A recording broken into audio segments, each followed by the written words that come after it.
last week, but because of the circumstances that got changed, and it seemed prudent and helpful to invite others who are responsible. So thank you all for being here, but special thanks to Lynn for sharing her expertise and wisdom, and we'll have a chance to ask questions as well. But let us pray. Loving God, we give thanks that you are with us in all things, and that we have the opportunity to use technology to help us do the work that you call us to do. Give thanks for the wisdom of people like Lynn and others who can guide us, and for all the ways that you ask us to be responsible for the care of our congregations and the people in our communities, and just to be responsible stewards of all that you've entrusted to our care. Be with us all as we prepare for our annual meetings, and help us to continue to share your good news with all the world. We ask in Jesus' name. Amen. Amen. Thank you. So, so when I started preparing for convention, I think one of the biggest things that kept me up at night was thinking about, okay, what can go wrong and how are we going to cover that when something goes wrong? Because as we all know, the internet is not perfect, and we are not perfect users of the internet. So, so I think a big part of my planning was planning for Plan B. What happens if the host's internet goes out, things like that. So, and then I began by envisioning what convention always looked like. You know, from the moment people started to think about and signing up for, what were they used to, what were they comfortable with, and how were we going to duplicate that to an online experience that felt somewhat familiar and comfortable for everyone. So that was really helpful for me. I'm a very visual person anyway, but really just walking through, okay, I'm going to convention. What's the first thing I'm going to need? What am I going to expect? What am I going to see? What am I going to use? So in planning your annual meetings, I would recommend just trying to envision what your annual meeting usually looks like, and then seeing how you can make that work for you online. So the very first decision was, should it be a Zoom meeting or a Zoom webinar? And originally, when I started planning, I was going to do a Zoom webinar for Friday night and a meeting for Saturday, because we were going to do worship on Friday night. And so most of the worship that we'd been doing online was through a webinar, and that would seem familiar to people. But then I started to realize that we were going to have to do business on Friday night too. We were going to have to open convention. We were going to have to vote on new rules of order, because we had virtual rules of order. And that's something you might need to think about. Look at your rules of order. Do they need to be amended to reflect the fact that your meeting is going to be a virtual meeting and not an in-person meeting? So you might want to look at that. And then we had to do some elections of officers. So it became clear that the easiest way to do that was going to be through a meeting. So we changed it so that both Friday and Saturday were a meeting, which made it easier because there was only one registration link now instead of two registration links. So I think that was a good decision. We also, in talking, I was really fortunate. All of the wider churches, diocesan convention planners started meeting together and sharing thoughts and what they were doing to set up their meetings. And I certainly encourage the group that is here, connect with each other, to people who are planning the annual meeting, and ask each other, what are you doing? That was really, really helpful. And one of the things that came out of those meetings and our follow-up meetings were that those who did webinars were really sorry they did webinars. That because a webinar, you can't see each other. And everyone wanted to see each other. And so those who did a webinar said if they had to do it again, it would be a meeting. Because you can do everything that you can do in a webinar in a meeting. You can control muting and all those kinds of things through a meeting. So, and people are really looking for that visual connection, which is so great about Zoom. So that would be my recommendation, would be for a meeting.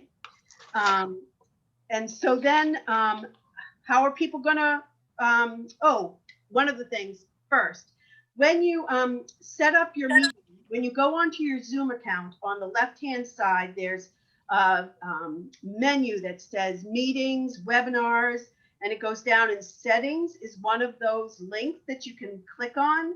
I really encourage you to click on that settings, because there's so many options that I don't know, that I was not aware of, that you can control in your meeting under that settings. There's under the settings, there is a security tab, meeting basic, meeting advanced, email notification, and other.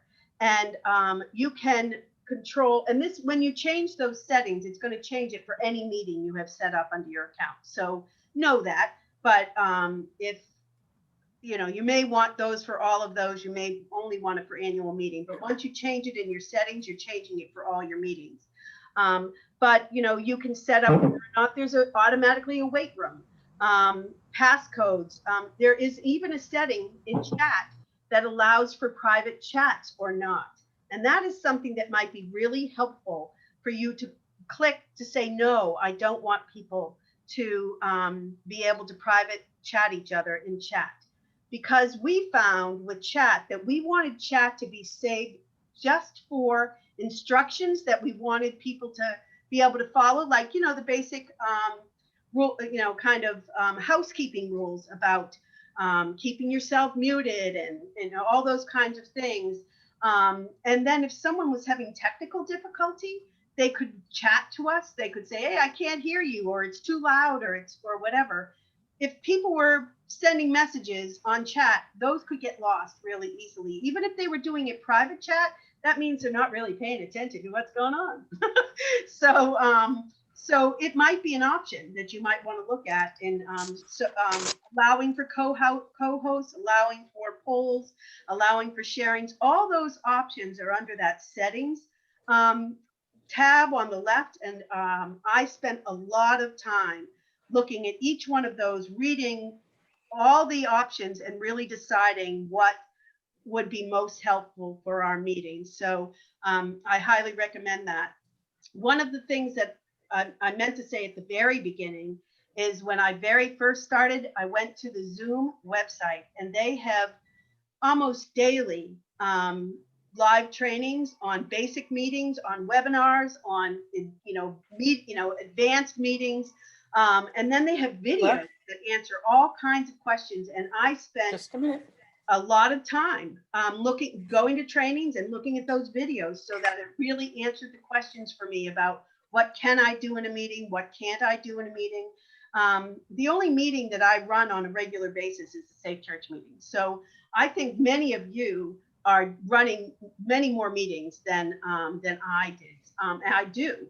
So as I'm talking to, please feel free to interject your wisdom, because I know there's a lot of collective wisdom here too, and I think we'll learn best from each other. So as I'm yakking,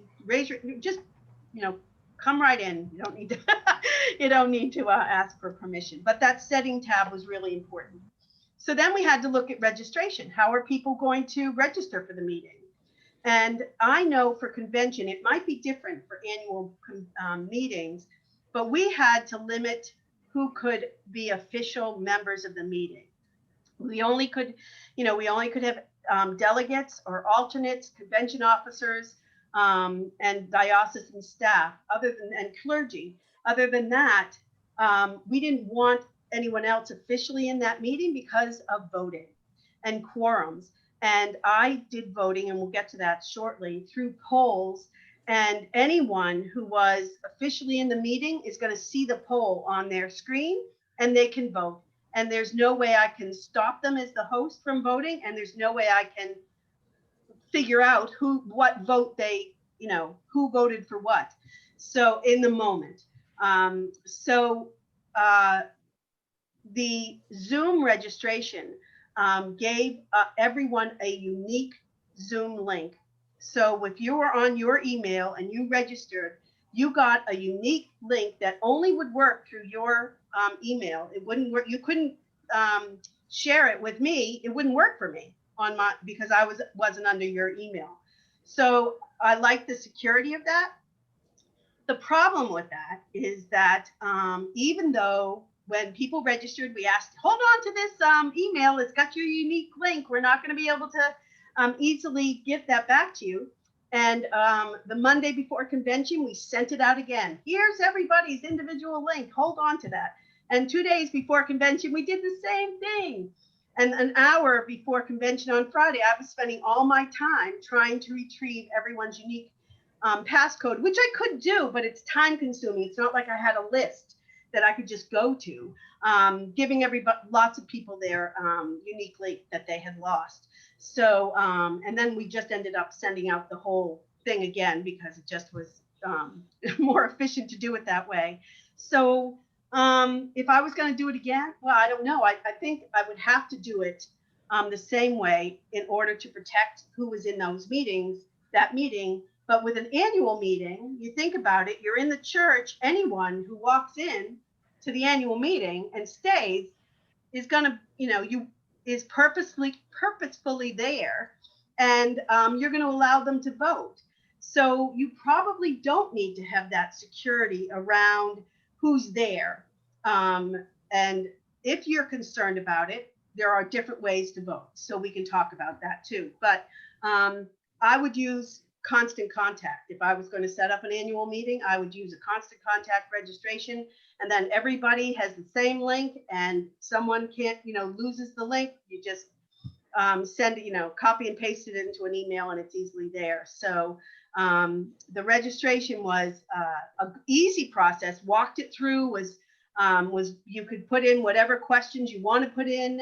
It was very user friendly. It just that piece about that unique link that was hard to retrieve, or just time consuming to retrieve, was something that was hard or harder, was one of the blips on on the beginning of convention.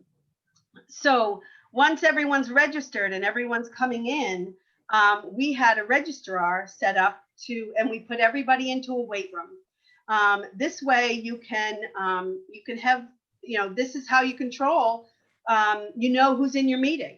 So if you have a wait room, then now AJ was our registrar. She joined the meeting and I made her a co-host once she joined the meeting. And she was then had the same options that I did as host. And so she would get a notification, as you all are used to with the wait room, so-and-so is waiting. And so then she had a list of delegates. So she could check them off and then let them in. We, of course, had 250 people we were trying to get into a meeting. So we did that staggered entrance. We asked people from A to F to come from 5 to 5:15, from the next group 5:15 to 5:30. Some of your bigger churches, you're going to have quite a few people. You might think about that. It worked well for us. People really, AJ said it was just smooth. She didn't ever feel pressured that there were 40 people waiting for her to admit them. She felt it just was a really easy process for her to check them off and let them in. As we're looking at our Hollywood squares, we can see everyone's names. And of course, sometimes if someone's calling in, you're only seeing a phone number, but you can in the wait room, the person who's letting people in can talk to people through the wait room and send them a message and say, it says only Sue. Sue, what's your last name? So she can get their name off, and then before she lets them in. So you can communicate with people in the wait room at that time. So that was the way that we then felt we had a really good attendance list. So we knew who was in the meeting. Annual meeting, you can write down, or you can do it through registration. You've got a couple of options for that. So that's how we let everybody in. And then we had to set a quorum. and this is where voting happens.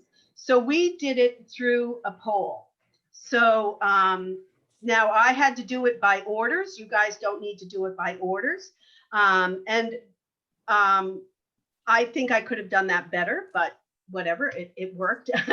Oh, and then if there's someone, what if there's someone, you're going to use a poll to vote, but the phones, someone on a phone can't use a poll. So we had send out information that people had my phone number, and they could either call me or text me and say, my vote is yes, no, whatever. So that was our backup for those people.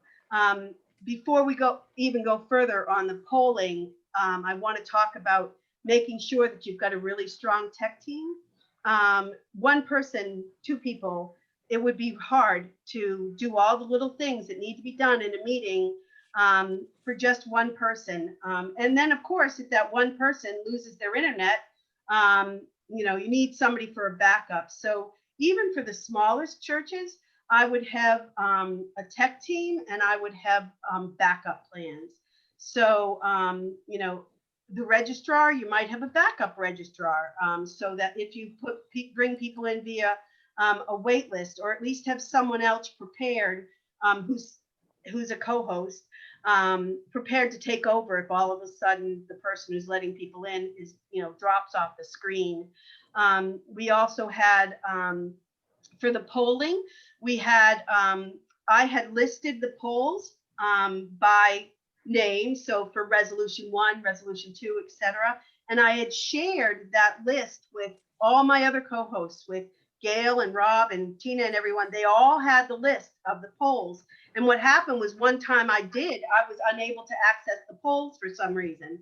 Gail was able to. She now had a list in front of her. She knew what poll was next. She was able to pull that poll up and just take right over. So those are those backup plans that really were really helpful. And what if, and then if everyone has all the information, the next person can just step in and take over. So I set up a poll before the meeting just now. So at the bottom of your screen, of course, you've got, I as co-host or as host, I have an option that says poll. I click on that, and the poll that I set up comes up. Now, if you have more than one poll, there's going to be a list.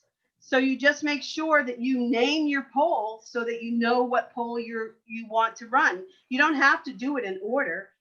We had polls 1 through 15, and 15 might have been the second poll we used. You don't have to. You can pick whichever one you want from the list, and you can also edit it in real time. So right now, I'm going to launch this poll. So everyone should be able to see this poll. And I had set it up with Gail. She was a co-host, that she was going to make it the announcement to everyone that the poll is in process. So you're all seeing the poll. Everybody's taking the poll. You can decide 30 seconds, whatever parameter, that just to make it easy. And then Gail decided after 30 seconds, she said, okay, the poll is going to close. So you give everybody a warning, the poll is going to close. And then she would say the poll is closed. And when she says the poll is closed, I would click my poll that I'm looking at, shows me, has an end polling button at the bottom of it. I'm clicking end polling. And so immediately the results are there, and it gives me the option. I can relaunch the poll, I can edit the poll, or I can share the results. So if I want to edit the poll, the only problem with editing the poll is I will lose the data from this poll.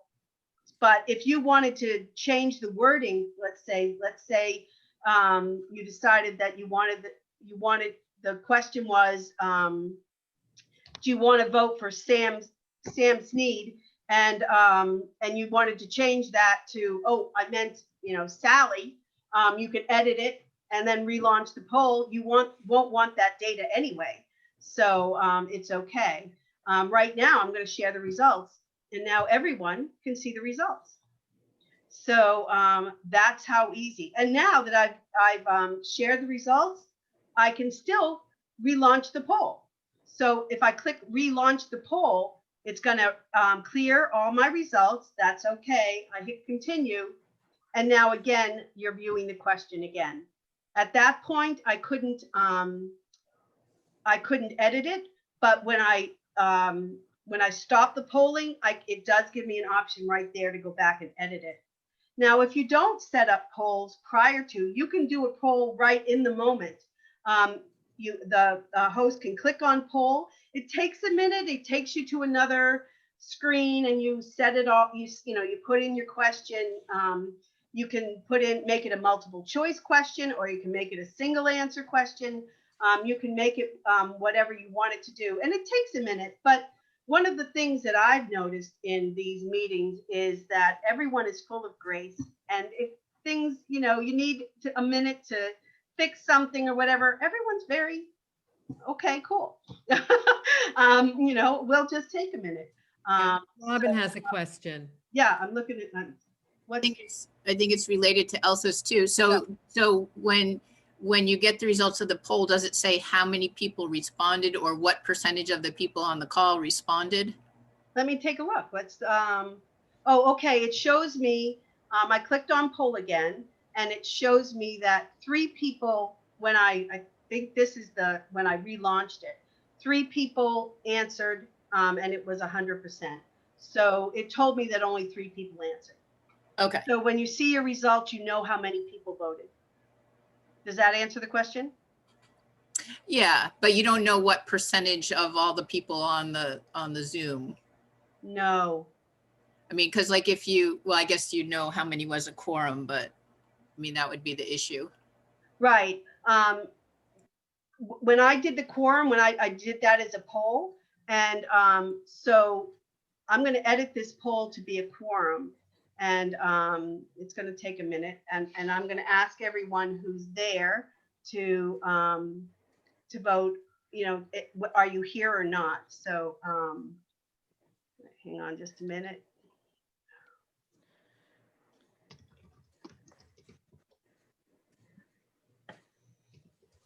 Lynn and Gail, while she's doing that, sorry, I had to step away from my desk for a minute. Where is that polling function to make a poll? Sorry if you've already covered this. No. Yeah, I don't have that capability, but it should be under polling, and it's going to take you into another screen. I have no polling button at the bottom of my screen. Ooh, you don't. No. And now Don't you have to be a host or co-host? You don't have one right now because you're not a host. Got it. Okay. So also we didn't use the diocesan one. We bought our own, plan. So I don't know if it's something that might be limited depending on what plan you bought. Yeah, I would make sure that you update Zoom. Mm-hmm. Okay. Zoom has, it continually comes up with updates. And what you might be able to do one time around, you may not be able to do it again. And there's also under the settings, one of the settings is allow polling. So you might find under your settings that you do not allow polling under your setting, and that's why it's not showing. Okay, good. Thank you. So Lynn, Yeah. can you just share your screen so that we can see how you're doing that? Yeah. I will let me see.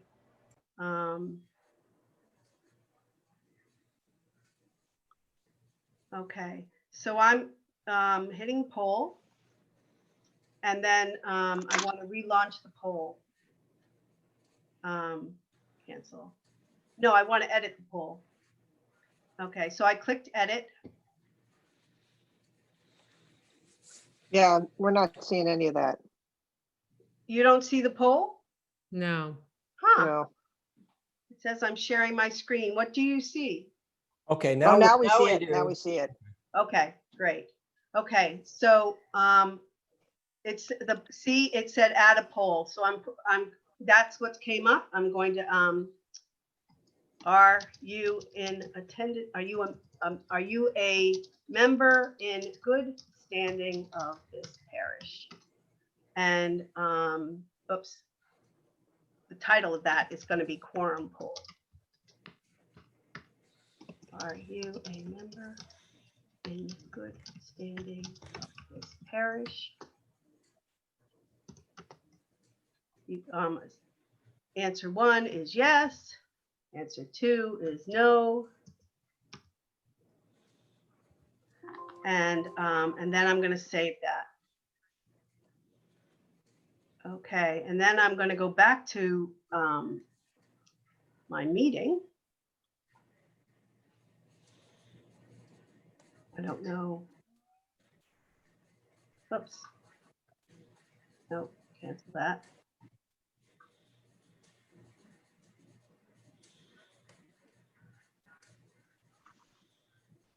Yeah, just end your screen share.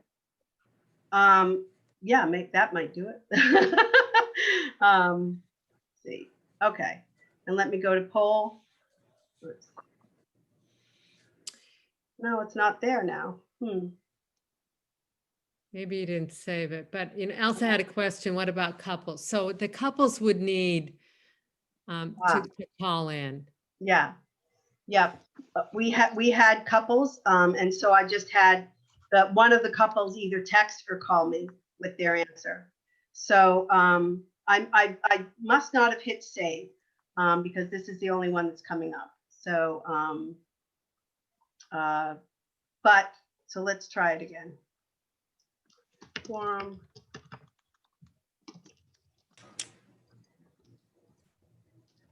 Yeah, and you see Colin's bit about you do need to have the polls in your setting. Yeah. Save. Okay.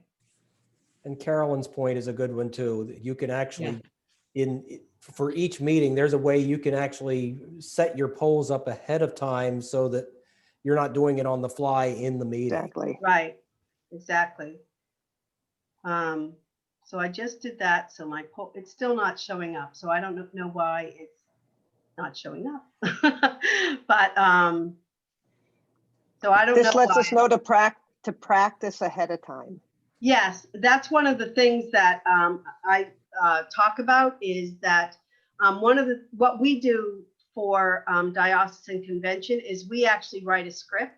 So we had for all the people who were going to bring a resolution forward or second a motion, all of those people, I wrote a script for. So for the bishop to open the meeting, for every single step we had a script, and then all the people who were involved in that received a copy of it, and the script was as detailed as saying mute yourself now, unmute yourself now, so that and then we had a rehearsal so that some of you here were there. So when a number of rehearsals. Yeah, we had a couple of rehearsals, and that was really, really helpful so that everybody understood what it was going to feel like, when they were supposed to do something, when they weren't. They had the words that they were going to say. So if you're at your annual meeting, if your treasurer is going to be presenting the budget, then he could practice or she could practice sharing their screen to show their report. If there's something else that they're going to be offering, they could share that as well. They could practice muting, unmuting, doing whatever is necessary for them to be comfortable to present their report. So sharing this, like just now, like sharing your screen, that's something that some people have never done before. So that was helpful. If we also had backup plans for polling, for voting. So you all know, or those who were delegates or clergy, I also sent out green and red pieces of paper. So if we weren't able to use the polling, we were going to, just like we did in convention, if your vote is yes, you were going to pick up and hold your red piece of paper in front of your screen or your green piece of paper, and we were going to count the votes that way. And so there was a backup if for whatever reason the polling didn't work.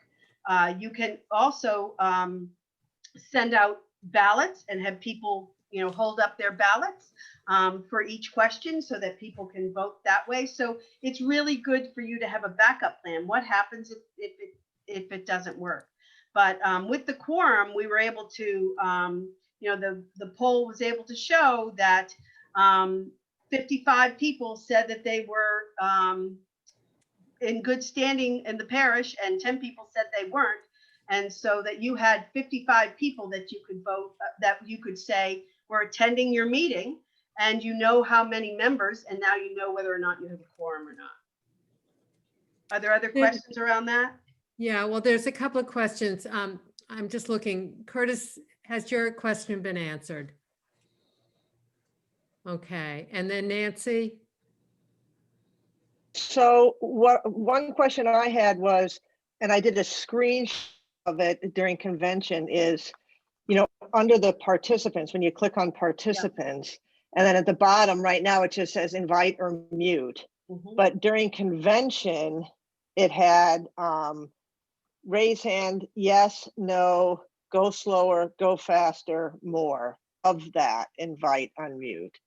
That's what I'm seeing right now when I'm click on participants is yes, no, go slower, go faster, more. You're not seeing that when you click on your participant list? Wait, let's see here. No, I don't have any of that. What do you It's see? over in my chat column. That's what I did. I've Try- got the little side column. Yeah. I've got the little side Try column over here. looking under reactions. Oh, yeah, okay, great, thank you. So now The that's more what it is. Okay, that's updated good. Zoom moved that all to reactions. Yeah. And so could we use yes or no for voting then? Absolutely. That was another thing that we were going to say is we asked people to raise hands, use the raise hand function. And Or even click yes or no there. yep, or even Yeah. click yes or no. Yep, Because like there, I've got a yes yep. Absolutely, you could use or that. no. Okay. Mhm. Yeah, and you can see it. I have the participant screen. Yeah. And you can see it You, on that. you just have to, Oh, okay, you just good. have to, yeah, I can see it too, but you just have to tell everybody to hang on while you go through and count them manually, I guess, eh? Right. And yeah, and you also have to expect that others might be running different versions of Zoom Mhm. and possibly seeing, I can't tell, but maybe possibly seeing different things on their screens. Yeah, there is a count at the bottom of my screen of how many check marks. Oh, At the bottom of your screen. Yeah, at the bottom of the Yeah. participant. Oh, I really? see as three host? that have raised their hand, and then one that has voted yes. Now, Okay, great. now it's two. So that's the Three. the host. So host has that info. host or co-host, okay. Um, Yeah. Gail Great. was set up as the alternate host for this meeting, so, but that's interesting. I don't see that as host on my list. On your participant Yeah, screen? no, I don't see that. You click I can the see little it, column to the yes, it right, the does. white column. Yeah, Yeah, the white, it's all down the bottom of my page. So I've backed out a full screen, yeah, and then I hit participants. And so all the participants are listed on the right-hand side. mhm, And then that shows, like right now I see 3 raised hands. I can see that too. So you don't have to be a co-host to see that. yeah, you should be able to see that. I can see the hands, I can't see the numbers. I have one. Yeah. Is that to go fast, Reed, that you had up? Oh yeah, I'm just messing. Yeah. Yeah, Yeah. yeah. I have a- Go ahead, Jamie. So when I was trying to practice breakout rooms, I needed to have somebody be my partner Right. Yeah. to do breakout. Can I set up the polls just on my own, or do I need somebody? No. Nope, you No, can set them up all on your own. You can Yeah, go it's pretty in? intuitive. Okay, so I just need to go, if I'm understanding you correctly, make sure I go to my Zoom page, just and go over on the left for settings and make sure I can do polls. Yes. Mhm. And then it'll be on the bottom where it says like chat, share screen. Have what, and what does it say? Make a poll, It or? just says polls and you click on it. Yep, So I don't have to share a screen to have the poll show up. correct. So if I click poll, then these polls come up and I decide which one to show at that time, and I just click it and that just shows up on the screen. Yep, it says something like, you know, the exact wording I don't remember, but it says something about, you know, submit the poll. You know, it tells you, you know, it shows you the list, and then it says launch poll. I think that's what it says, is launch poll. Launch, yeah. Yep. And I can set it It's up pretty before- easy. Yeah, it's probably easier than setting up Yeah. breakout rooms, sounds like. Yeah, it is. And if I set up my polls ahead of time, I can also decide how long they're going to be open. Yeah. Yes. Oh, yeah. You can do it. You can keep them as Okay. open, as long or as short as you want.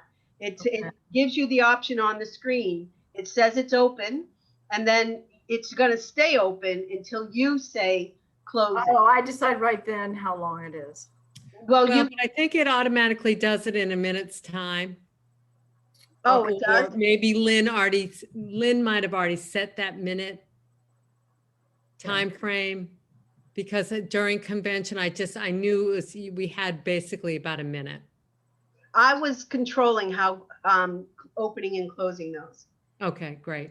Yeah. The thing unless I'm just, we don't have a lot of voting in our annual meeting. Like, we vote the slate. Right. And then we present the budget. Right. And we Yeah. then share our ministries and our financials, of course, and all of that. So really, it seems like we only maybe need one poll. Yeah, you might. To set Okay. your quorum, and to set your quorum, you'll need a vote, and then to do the slate. But you could also, you don't even need to do a vote on setting your quorum, because someone's taking attendance. If you do a wait room, someone's taking attendance as you're letting people in. So Yeah. now you have a list of who's there, and you know how many you need for quorum. So you I really don't- don't even have to do that as a vote. How many do you need per quorum? I Is that in our bylaws, or is that your like? bylaws. Yeah, our bylaws, I think ours is like 20% or something, and I'm guessing that might be a standard if you adopted kind of standard bylaws. Yeah. 20% of your parish, basically. Yeah. of The your- model bylaws now say all those present constitute a quorum, all the Ah, voting members present. Yeah. Yeah, so The that's model- what we're rocking. that's Okay. perfect. Yeah, so also, I don't know if we have, when you talk about the rules of order, I'm assuming you're talking about the bylaws, so what we say, the opening. I don't know if we have anything that speaks about that you have to meet in person, but if it does, then I need to have some kind of language about we're meeting by Zoom, and that we Right. vote on that as accepting that. Yeah. Okay, so let's say I have nothing in my bylaws that, I mean, in some ways, just to be safe, maybe we should just do that in the beginning, because we always meet in person. I mean, that's assumed. Yeah, I would. Yeah, okay. Yeah. So it's at least in the minutes. Yeah. Yeah. In the minutes at least. Celeste. The couples are going to be a big problem for all of us, a challenge. Because none of these poll options and things that we're talking about are going to work. And we're going to we certainly have at St. George's a lot of couples that attend on Zoom. And we're all going to need to figure out workarounds. Yeah. So we use text. I asked couples to text me. So, so AJ, our registrar, was keeping track of the numbers that came up on the polls. So that when I was running the poll, I didn't have to worry about what the results were. I mean, and that's something else to think about. If you've got one person running the polls, now you want that person to write down what the responses are, and then to, you know, really spread the wealth, have other people helping. So then since I was only running the poll, if I got a text that said, you know, I was waiting for a text from people I knew were a couple, I then texted AJ and said, add 2 yeses to this question, or add 1. So the final numbers, she had those votes included. It didn't make a difference on the outcome at convention because everything was unanimous, but it did make a difference as far as how many the number of votes counted. and people wanted to know if the host can't vote via a poll. So so they were texting me too, saying, make sure, this is my vote on this. So, and then I would just tell whoever was keeping track of the numbers, add through 3 yeses or 2 noes or whatever, and that's how we did it. Yeah, and I with every poll gave Lynn's number. Yeah. The other way you can do it is through the chat. You can just have the couple say, okay, Ed is going to be on the poll, but Mary is going to record her vote on the chat. The only problem with chat is, of course, it's not private. So everyone would be able to see her vote. However, if she does a chat privately to just one person, and you would have to set that up in settings. So if you set up settings to say you can't do any private chats, you can't vote this way. But if you have the setting that people can send private chats, they could send a private chat to whoever is recording the votes to say, this is my vote. And then that vote is private, the whole meeting. Everyone isn't seeing their vote. And it's easy to do it, through chat, but text can be easy too, but some people are resistant to that. But so those are a couple of different options that you can do for that.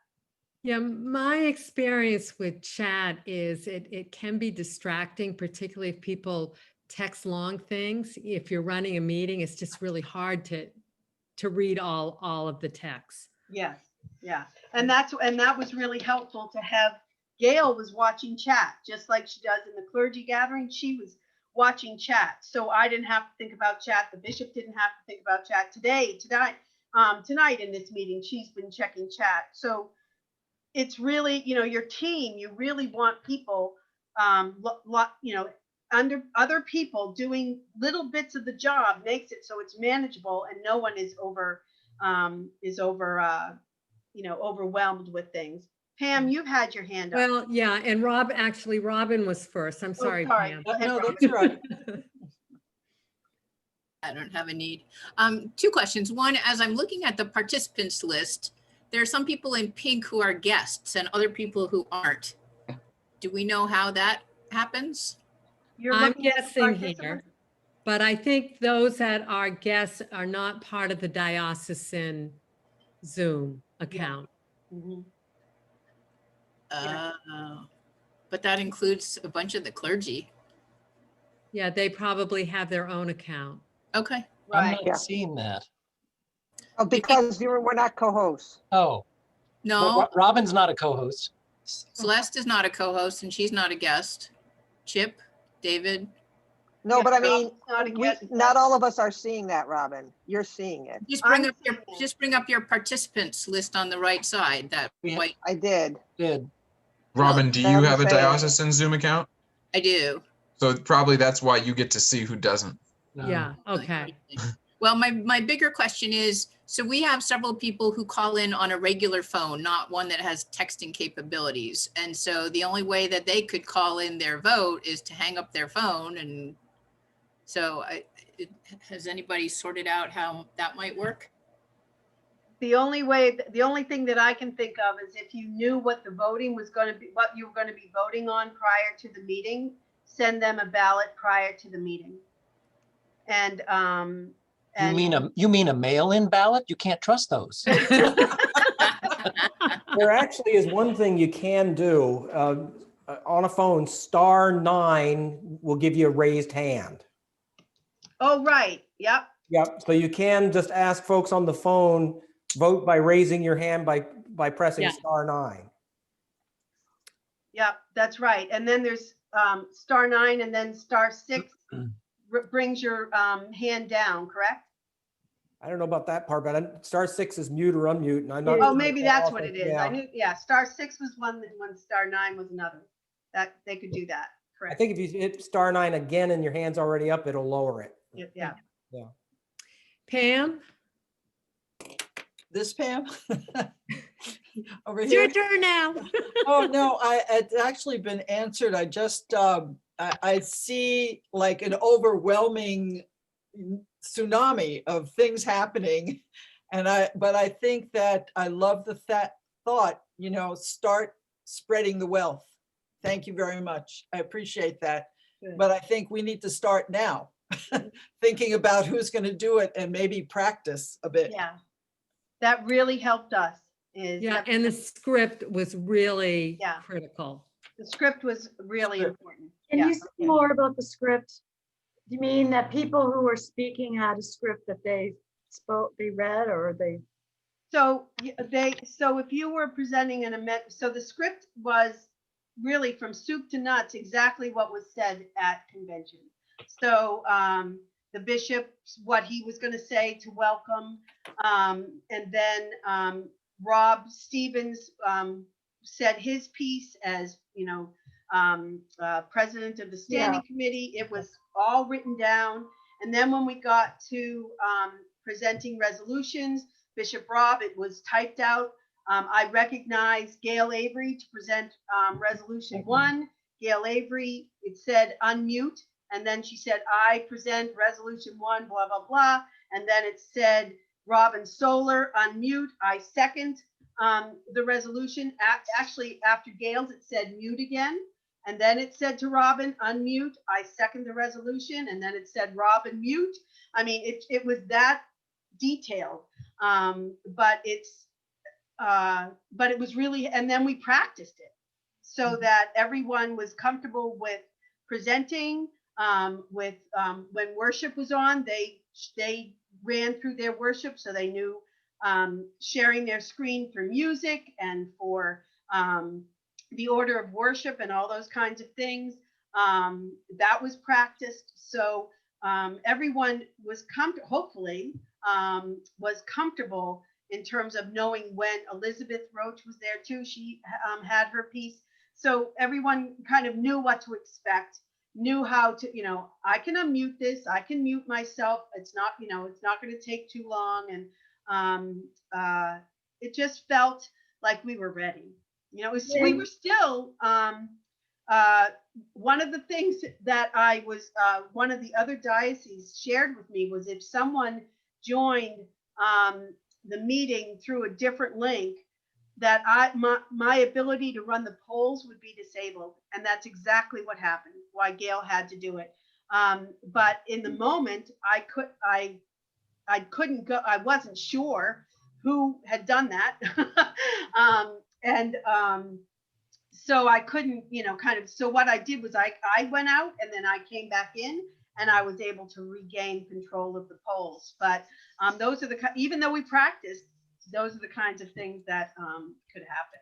I'm gonna ask a silly question, maybe, or stupid, I don't know, all of the above. When you say you have a script, is that like printed out in everybody's hands, or do they have it on their screen? Printed out on it. I sent it to everyone, so they could either have it on their screen or they could have it printed out. However, It was only those that were speaking. Right. Those So who we had, didn't give those it who to had a the role. whole convention. No. And for example, if somebody was speaking, to a resolution, we didn't have that text, but all we knew was that person was going to speak at that moment. It was really an outline. Yeah, it was very, very granular and helped to make the convention go through with a lot of different participants. I would just caution that given how many people you think might show up, how scripted you want to be. I think the only thing that I really want to have scripted is who's going to nominate or who's going to nominate and who's going to move and second the slate or whatever, and have that very well scripted. Again, I don't anticipate a huge turnout. I think I'm going to be begging people to come, and then to have those things very scripted. And the more important thing, I'd almost want from some people who are going to speak to their report is ask them to script their report just to make sure that it's not too long. Yeah, you may want their scripted report. Yeah. So what other questions that you might have? Well, I thought Elsa was, she's written out some of the roles: welcomer, chat reader, video sharer. I was the one that read out the poll. Yeah. So I did the poll. but we actually had a couple of people. So Gail and someone else were, I think it was Louise, were in charge of watching the chat and watching the poll. And then Tina and Benji were in charge of tech issues. So if screen sharing, if people were having technical issues, things like that, Tina and Benji were in charge of that. The bishop was only in charge of reading from the script and doing that piece. I was kind of, AJ was our registrar. She was in charge of letting people in. Now, going through a wait room, somebody might come in a half hour later. So you really need to have someone who's still watching in case, to let somebody in. Or if somebody got kicked off, they want to come back in, you need to have somebody watching. So she was in charge, and she was keeping track of the results of any elections or any polling. She was keeping results of that too. And then she had the final list of those people who were there. But you need to have a backup for all of those people, so that in case something happens, somebody else can step in. And what happens if the bishop or the clergy person, the person running the meeting, the senior warden, or the whatever, loses internet and has to come back and can't get back, or for any reason? Is someone else ready to host that annual meeting? Is it okay to have the annual meeting if the clergy isn't there? So answer, those questions need to be answered before you start your meeting, so that you're ready in case those things start. And then you need to communicate that to the participants. Look, if we need to have our clergy person ready, if for any reason they drop out, we're going to wait and wait for them to join us again. And worst comes to worst, well, if we'll be able to find out what happened and we'll communicate it, but don't worry. But if the senior warden is co-hosting and kind of running other pieces of it, and they lose the internet, they can't get back on, is there someone else ready to just pick up and say, okay, I'm gonna run the agenda now? And someone being prepared to do that so that no one's taken by surprise. If everybody's just kind of comfortable that anything can happen, we've got other people willing to take on each other's roles, and most importantly, that everyone in the meeting understands that these are trying times, and that mistakes are going to happen and things are going to happen, and we're all just going to roll with it and with grace. Then everything's going to be fine. Nothing else can happen. That the worst, if somebody is part of the meeting and becomes disruptive, the host can mute them. The host can, I believe the host can kick them out. That's one of the settings that you can look at. So is more than one person able to do that, knows how to do that, so that in case one person can't, somebody else can? Just go through scenarios of what happens at a annual meeting and be ready to respond to those if the normal person to do it for some reason can't do it. And that's where the script is helpful, because somebody can just slide in because they know what's going to happen. And one thing that we did, because we knew that we had resolutions that had amendments, we had to get clear how to do those amendments. Yeah. I mean, we did have Bob Wells there, but we had at least had to kind of figure out how to work through those amendments and to do it according to Robert's rules. And I had those polls set up so that they could vote on the amendment, they could vote on the resolution, they could vote on the amendment, they could vote on the resolution as amended. I mean, I had all those polls set up so that we didn't have to change things on the fly as those things happen. But I think, so many of you have run Zoom meetings, so you know how to run Zoom meetings and you do it really well. I think it's just using these other options and practicing with them. I went into the meeting after I had the meeting set up and everything else. I went in and started it several times and then just tried things. Is this set up right? Is this set up right? And then I'd have one person join and say, okay, you know, can I do this? Are you seeing this? Are you seeing that? And, you know, just play with it and practice it until you know that it's the way it feels good. You know, I'm not an expert at this, but I am available to answer any questions. If you have any questions as you move forward, I'm happy to. This is being recorded. If anyone wants the recording for one of their other people or for yourselves, I'm happy to share that. Are there any other questions for us as a Did we group? start the recording right in the beginning? And I did. you just go down to the bottom again and hit record? At the bottom, yep, I hit, it said recording, I hit record, and it And said, that is kept archived at your home base, your where the Zoom account is. well, it gives you an option to record it to the computer or to record it to the cloud. And I said, for this meeting, I said, record it to my computer.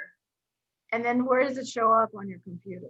I'm not particularly sure. I probably in my downloads, I don't know. Download, that makes sense. Okay. Downloads are all files. Yeah. So all files. And then is it just to kind of, we keep it for a while, but I mean, just to have, in case we need something to check on? And then for convention, we get a report from the Secretary of Convention in writing. So that is saved to archives. We won't, I mean, we might save there's all kinds of rules as far as how long to save things. We have it recorded. It's, we'll save it, but I think for the canons and stuff, we'll keep the written one.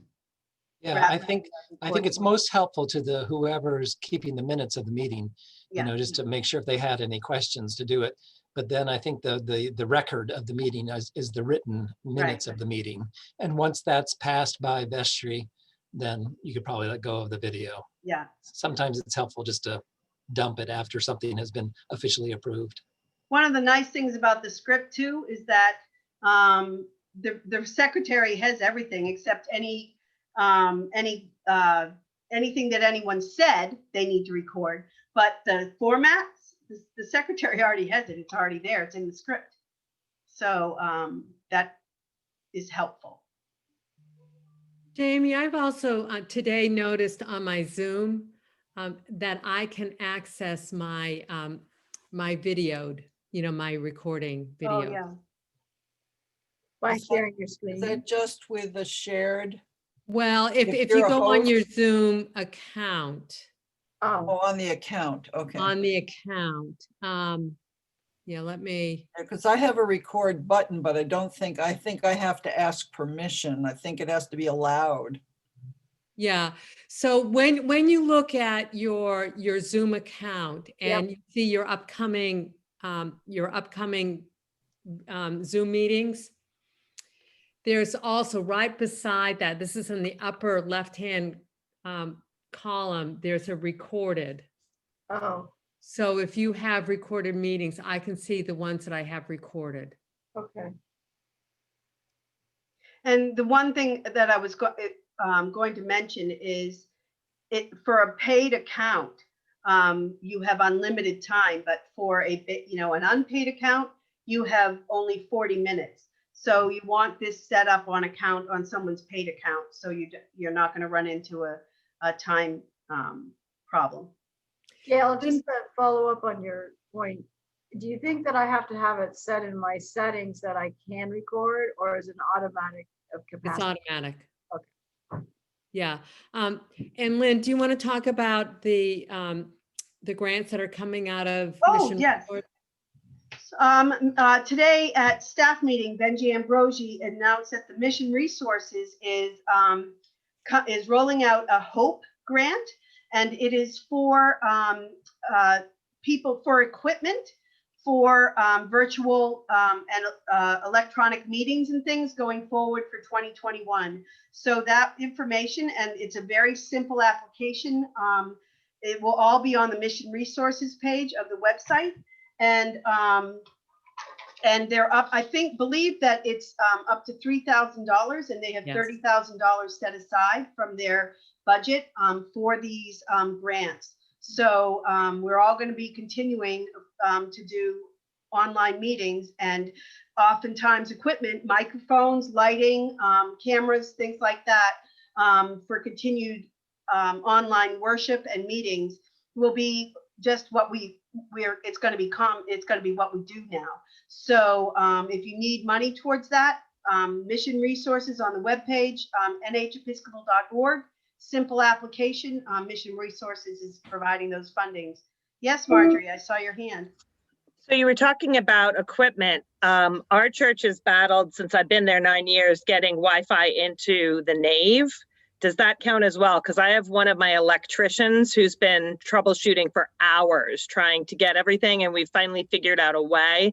So he's bought things like routers and modems. Does that count, or are you looking for just tech video equipment? No, I think that counts. Take a look at the application and see, but I would apply. Okay. I believe that's the kind of equipment what you need to be virtual. Dave DeSalvo, did I see your hand too? No? Okay. Thank you. Yeah. Was there anything else I was supposed to bring that up? I think that was it. Thank you, Gail, for reminding me. Any other questions? Well, I really thank you all for joining me, and I hope this was helpful, and I'm available, and I encourage you all to be in touch with each other. There's a wealth of information from all of the churches are doing so many things. I encourage you to be in touch with each other. Robin, your hand is raised. Oh, it's clapping. Oh, thanks. Oh. Yes, thank you, Lynn. Yeah. Clapping. Thank you, Lynn. The, Wow, we'll clap. Thank you. The one thing I'm taking from this meeting is to lobby my senior warden to run the meeting, and I'm going to take Gail's role and be the chat checker. Yeah. There you go. That's spreading the wealth. Yeah. No one can do it alone. So absolutely ask for assistance. Thank you all. Yeah, Thanks, thank Lynn. you, Thank Lynn. you This so was much. great. It was very helpful. Thank you. Yeah.